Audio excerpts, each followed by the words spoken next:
찬양하는 자, 날마다 주의 말씀으로 살아가는 하나님의 백성들에게 반드시 하나님의 선하심과 인자하심이 우리 평생에 따라다닐 줄 믿습니다. 오늘 이사야 17장에는 다메섹에 대한 경고가 있고요. 또 4절부터는 좀 특이하게 북이스라엘에 대한 경고가 나타납니다. 다메섹은 이방인이라서 우리가 하나님께서 이 심판을 선언하시는 건 이해가 되는데, 북이스라엘은 비록 남유다와 갈려졌다 하지만 그 조상은 아브라함이고 그들은 하나님의 백성인데 하나님께서는 북이스라엘에 대한 심판도 선언하십니다. 그럼 우리가 왜 그런가? 무엇 때문에 북이스라엘이 이 이방 나라, 이방 열방의 심판 가운데 끼어 있으며 그것도 하나님께서 그들에게는 또 어떻게 다루시는가? 이 부분을 한번 살펴보겠습니다. 여러분, 다메섹 하면은 뭐가 떠오릅니까? 다메섹은 아람의 수도입니다. 아람의 수도. 이 다메섹은요, 아브라함 시대 때부터 이스라엘 민족과 아주 밀접한 관계가 있습니다. 유대 민족들이 이 다메섹에서 많이 이주했을 거예요. 그리고 우리 신약 시대에도 또 다메섹 하면 유명한 사건이 있습니다. 누가 떠오릅니까? 바울이 떠오르죠. 바울이 되기 전에 사울이 예수 믿는 사람들을 잡으러 가기 위해서 다메섹으로 가던 중에 그 영광의 주님을 배웠고 변화되어졌죠. 그러면 왜 그 스데반 집사의 순교를 통해서 예루살렘의 그리스도인들이 막 흩어져 갔는데 사방으로 흩어졌죠. 그런데 바울은 여러 도시들 중에서 유독 다메섹으로 향했을까요? 그것은 그 이전 시대 때부터, 고대 시대 때부터 신약 시대까지 이스라엘 백성들이 다메섹에 많이 거주했었음을 알 수 있습니다. 그 스데반 집사의 그 순교를 통해서 예루살렘 교회가 박해를 당할 때에 사방으로 흩어진 그리스도인들이 그 많은 숫자가 어디로 흘러갔음을 알 수 있습니까? 다메섹으로 갔음을 알 수 있습니다.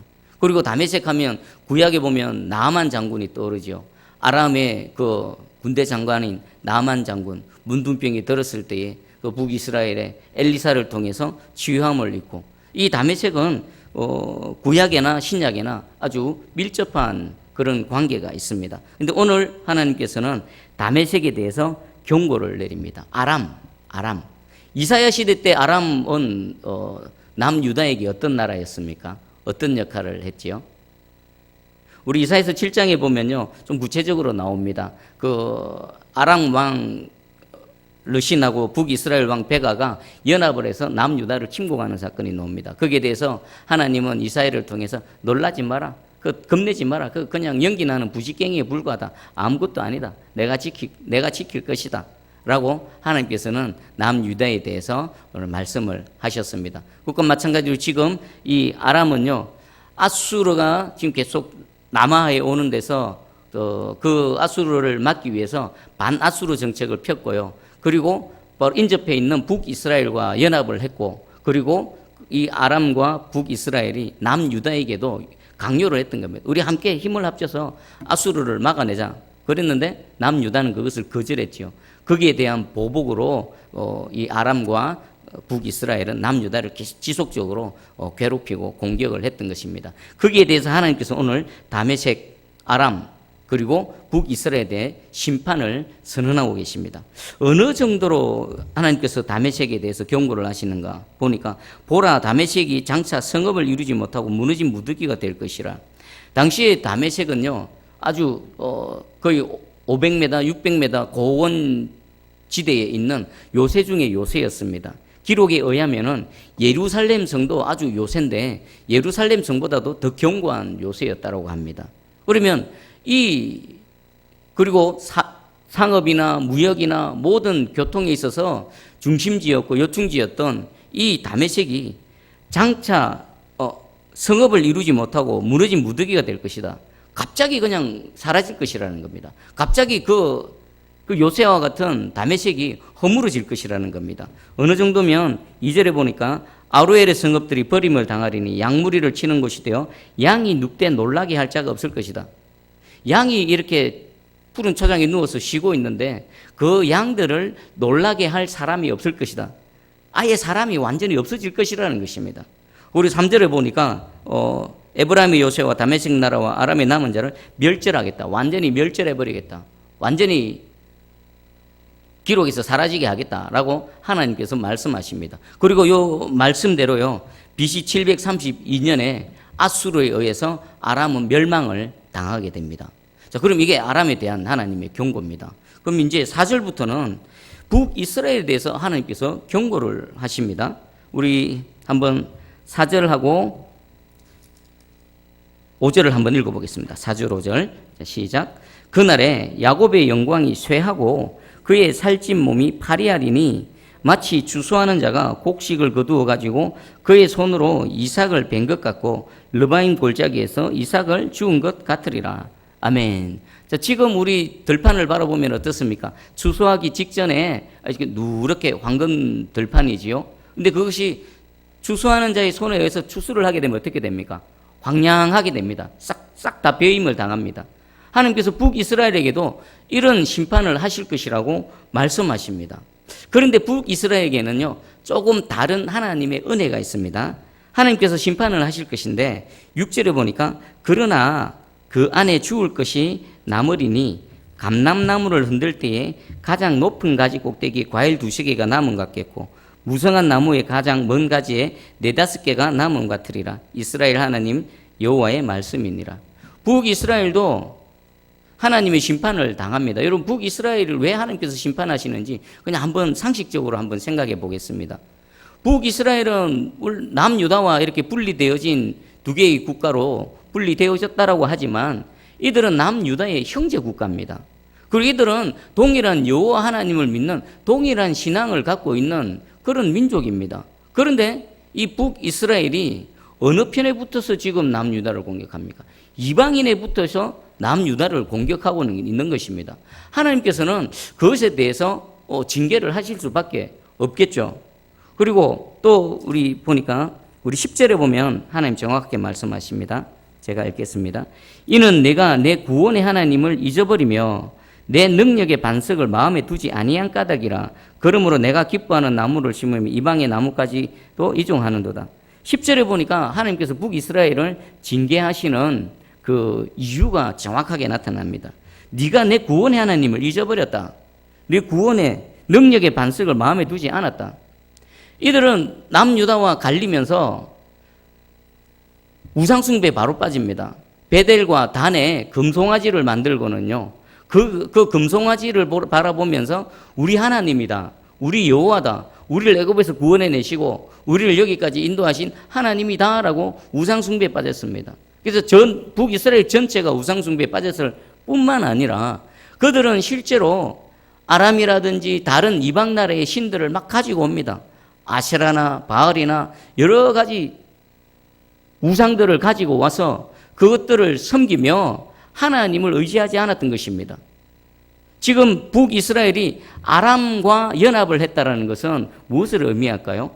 우리 그냥 일반적으로 보면 뭐 나라가 뭐 외교상 이렇게 어떤 다른 나라와 동맹도 맺고 또 뭐 연합도 하고 그러겠지라고 했는데 이 북이스라엘은요, 하나님을 의지하기보다는 누구를 의지했을까요? 아람을 의지했던 것입니다. 아람만 든든하게 있으면 우리의 북쪽을 맡고 있는 아람만 든든히 버텨주고 우리가 조금만 아람을 도와주기만 하면 저 아수르가 아무리 강하다 하더라도 얼마든지 막아낼 것이다. 그래서 저 아람이 우리의 요새다. 아람이 우리의 구원의 반석이다. 그렇게 생각했던 것입니다. 그들에게는요, 하나님을 의지하는 마음이 아예 없었습니다. 그리고 그 능력의 반석을 마음에 두지 않았다는 것은 아예 무시하고 하나님을 멸시했다라는 것입니다. 그리고 10절 이후부터 11절까지 보니까 내가 심는 날에 울타리를 두르고 아침에 내 씨가 잘 발육하도록 하였으나, 이것은요, 이방의 신들을 가지고 와서 그것을 섬기며 그것을 또 잘 섬기기 위해서 울타리를 둘렀다라는 것은 그들이 그것을 최선을 다해서 뭔가를 했다는 겁니다. 하나님을 향해서 열정을 쏟고 하나님을 믿는 믿음으로 하나님을 섬겨 나가야 될 그들이 오히려 이방 우상을 갖다 놓고 우상을 섬기고 우상을 잘 섬기기 위해서 여러 가지 열정들을 낭비했다라는 것입니다. 하나님께서는 거기에 대해서 심판을 하시는 겁니다. 첫 번째는 형제 국가임에도 불구하고 형제에 대해서 이방인과 연합해서 형제를 공격했던 것, 그리고 그 마음속에 하나님을 의지하는 것이 아니라 세상의 눈에 보이는 세상을 의지했던 것, 그리고 하나님께서 지금까지 인도하시고 은혜를 베풀어 주셨는데 그 하나님에 대해서 무시하고 그 하나님을 없는 것처럼 오히려 이방신을 더 섬기고 마음이 빼앗겨 버렸던 것, 여기에 대해서 하나님께서는 심판을 하시는 겁니다. 그럼에도 불구하고요, 북이스라엘에 대해서는 하나님께서는 은혜를 베풀어 주시는데 어떤 은혜입니까? 내가 남겨두겠다. 남겨두겠다. 왜 북이스라엘에게는 남겨두십니까? 다른 이방 나라는요, 조금의 자비도 없습니다. 그런데 하나님께서는 북이스라엘에게만큼은 남겨두는 은혜를 베풀어 주십니다. 그들과 맺으신 언약, 그 언약에 신실하신 하나님, 그리고 이전에 하나님과의 그 추억, 하나님은 진실로 자비하신 하나님이십니다. 이 북이스라엘은요, 이방 나라보다 더 하나님 앞에 악했습니다. 하나님이 완전히 아람을 멸절시킨 것처럼 멸절시켜도 북이스라엘은 할 말이 없습니다. 그럼에도 불구하고요, 하나님께서는 북이스라엘에 대해서 조금의 남겨두는 은혜를 베풀어 주십니다. 어떻게 해요? 요즘 우리 감나무 막 들고 나면은 조금씩 남겨두지 않습니까? 그 정도로 미미하지만 하나님은 남겨둔 자를 은혜를 베풀어 주시고, 그리고 조금이라도 남겨뒀다는 것은 앞으로 어떤 일이 일어날까요? 그 남겨둔 자들을 통해서 새롭게 하나님이 일들을 행해 가실 것이라는 겁니다. 그리고 그들이 하나님 앞에 회개하고 돌아올 것이라는 것입니다. 우리 7절하고 8절을 한번 읽어보겠습니다. 7절 8절 시작. 그날에 사람이 자기를 지으신 이를 바라보겠으며 그의 눈이 이스라엘의 거룩하신 이를 뵙겠고 자기 손으로 만든 제단을 바라보지 아니하며 자기 손가락으로 지은 아세라나 태양상을 보지 아니할 것이며. 아멘. 이들이 지난날에 하나님 앞에 범죄한 것을 회개하고 돌이킨다라는 것입니다. 그들이 재앙 가운데 남았습니다. 남겨뒀습니다. 남겨둔 자들의 그 심정을 한번 상상해 보시기 바랍니다. 그들은 스스로 한번 잘 살아보려고, 스스로 어떻게 잘해보려고 아람과 연합도 하고 또 여호와 하나님보다 자신들을 도와줄 것 같은 이방신들을 막 가져다가 그것을 섬기고 그럼 잘 될 줄 알았는데 결과는 어떻습니까? 그들이 믿고 의지하던 아람이 완전히 망해져 버렸습니다. 그리고 또 역사적인 시간 속에서 BC 722년에는 북이스라엘도 아수르에서 완전히 망해져 버렸습니다. 완전히 망해버린 겁니다. 하나님께서 자신들을 남겨두시지 않으셨다면 아람처럼 완전히 멸절되어지는 겁니다. 그때 그들은 다 헛된 것이구나. 다 헛것이구나. 여호와 하나님 외에 우리가 의지하고 마음 두고 나에게 도움이 될 줄 알았던 그 모든 것들이 아무런 도움도 되어지지 않고 오히려 우리에게 무거운 짐만 되어졌구나 하는 것을 깨달아 알게 되어지는 겁니다. 그래서 그들의 시선이 어디로만 갑니까? 여호와 하나님만 바라보는 겁니다. 자기를 지으신 이 여호와 하나님만 바라보는 겁니다. 8절에 자기 손으로 만든 제단, 아이고 이 우상을 만들고 우상을 깎아 세우면서 이것이 우리를 도와주겠지, 우리를 지켜주겠지라고 했던 그것을 다시는 쳐다보지도 않게 되어진다라는 것입니다. 남겨둔 자들, 이 은혜. 이 말씀을 묵상하면서 참 하나님의 자비하심을 다시 한번 생각해 보게 되었습니다. 심판 중이라도 긍휼을 베푸시는 여호와 하나님이십니다. 지금 우리나라 참 어렵죠. 우리 한국 교회가 참 어렵습니다. 70년대, 80년대, 90년대를 넘어서면서 지금 점점 쇠퇴기를 걷고 있는 우리 한국 교회, 그리고 한국 교회가 그 레위 지파가 이스라엘의 전 영역에 흩어져 있으면서 그 이스라엘이 부패하지 않도록, 하나님 앞에서 타락하지 않도록 그 역할을 제대로 하지 못해서 이 나라와 민족이 지금 어려움에 처하게 되어졌습니다. 어쩌면 이 대한민국 건국 이래로 가장 위험한 순간을 맞고 있을 수도 있습니다. 그럼에도 불구하고요, 하나님께서 우리에게 이 은혜를 주셨구나.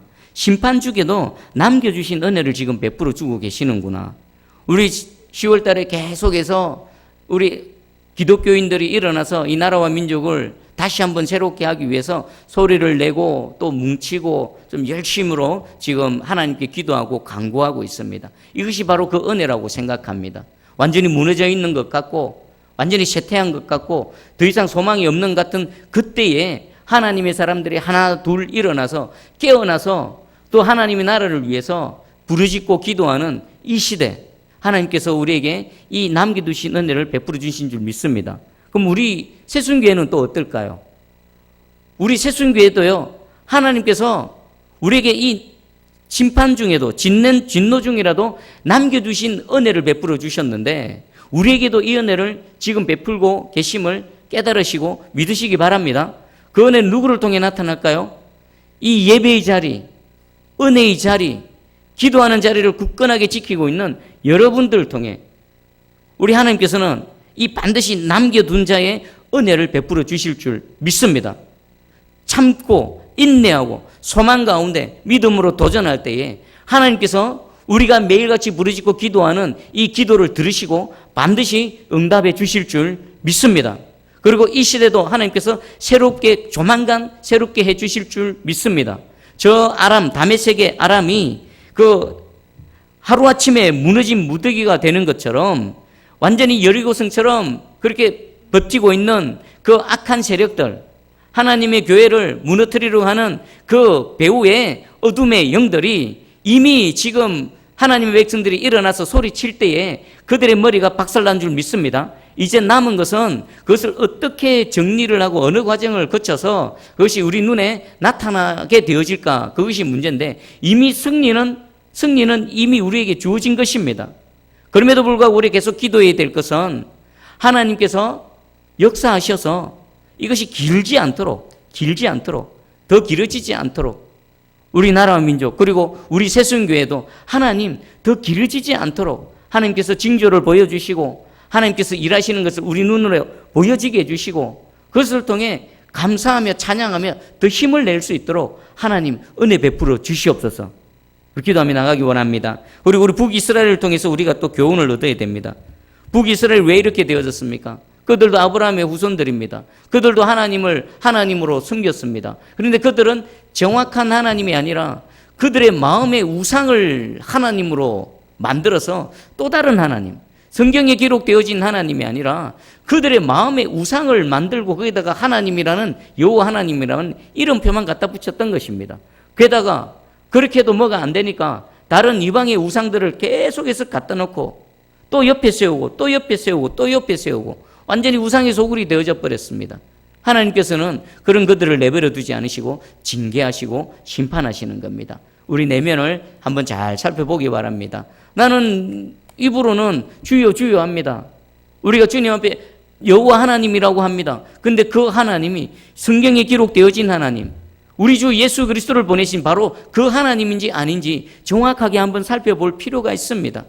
만약에 그것이 참 하나님이 아니고 내 생각, 내 마음, 내 탐욕으로 만들어낸 그런 금송아지라면 찍어 쪼개버려야 됩니다. 모세가 갈아서 물에 완전히 흘려보냈던 것처럼 오늘 이 시간 갈아보내버리시고 오직 예수 그리스도를 보내신 그 여호와 하나님, 우리 주 예수 그리스도를 붙들고 다시 일어나는 복된 시간 되기를 원합니다.